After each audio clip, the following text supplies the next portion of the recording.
Yes, ma'am. That's kind of my question. What can we do on a states' rights kind of approach when we have what we have in Des Moines? Okay, so see, I love this question. This is great. Because I get asked this question in multiple different ways. But here's my answer. Elections have consequences. If you don't get involved in a primary, if you don't get involved in a general, you're letting someone else decide for you. We have Tom Miller.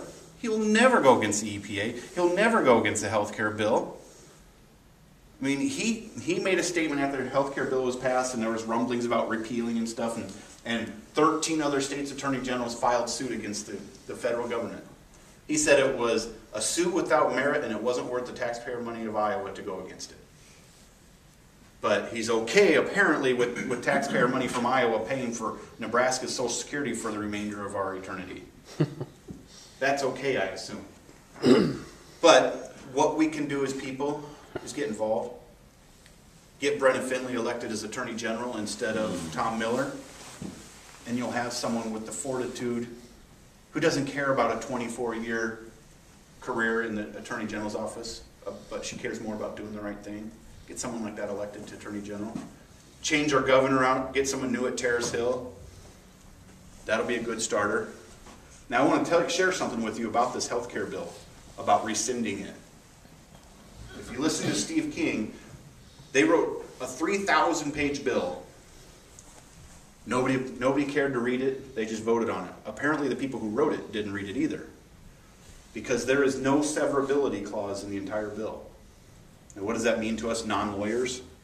A severability clause is usually, if you have a mortgage, and it'll go through some clauses, and then it'll go down the next letter, and you have to sign an initial after every one, and at the very end of the contract it says that any portion of this contract that's deemed illegal or void does not render the whole contract void. They didn't put that severability clause into the health care bill, which means it's either the whole bill or no bill.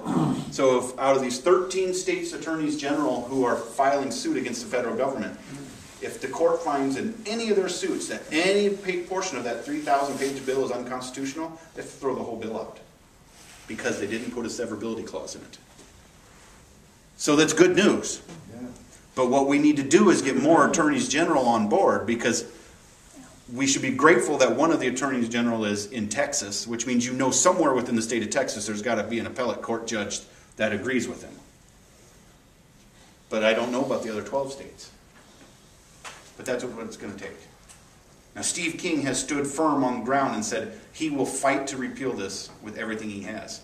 I, for one, am here before you today that I will say and that I will stand next to Steve King and do the same.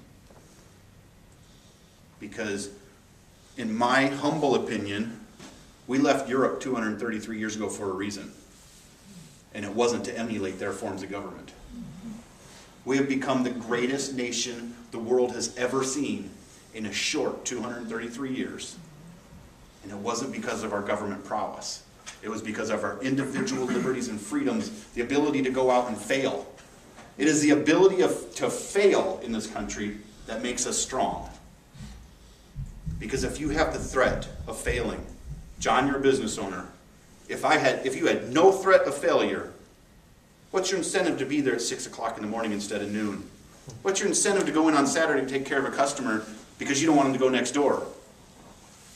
If you have no ability to fail in this country, we have no incentive to prosper either. And it is that ability to fail that makes us great. And we have a group of people in Washington right now, in the White House, in controlling Congress, Dave Loebsack included, that is trying to sell people that they're taking away that ability to fail. We will give you what you need. There is no more pursuit of happiness. I'm going to give you happiness. That's not what made this country great. What made this country great was our Constitution, our Declaration, the Bible, and the backbone of every single American who has the will to drive and survive.